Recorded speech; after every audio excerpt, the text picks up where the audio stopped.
like you yourself said, right? You, the guys who sometimes are doing it are not the ones you want.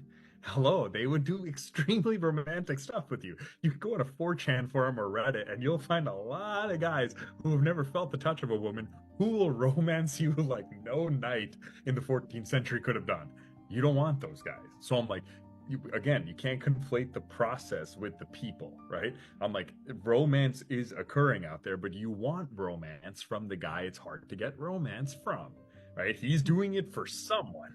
He's doing it for someone. Now, again, if you say, wait, on average, though, are men pursuing less? But honestly, I'd say that's better in the sense that if men were pursuing in the past just because that was the only way they can get access to sex, right? I have to marry this woman or I can't get sex. Do you really want that to be the reason they romance you? Because that's the only way. You want the guy who can get sex and still romances you, technically. You know what I mean?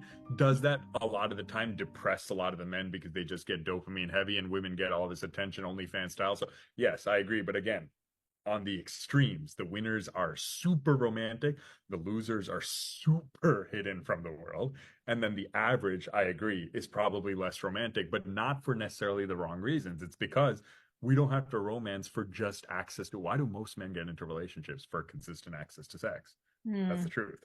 You know what I mean? You don't want to be chosen for that. That's so lame. That sucks, right?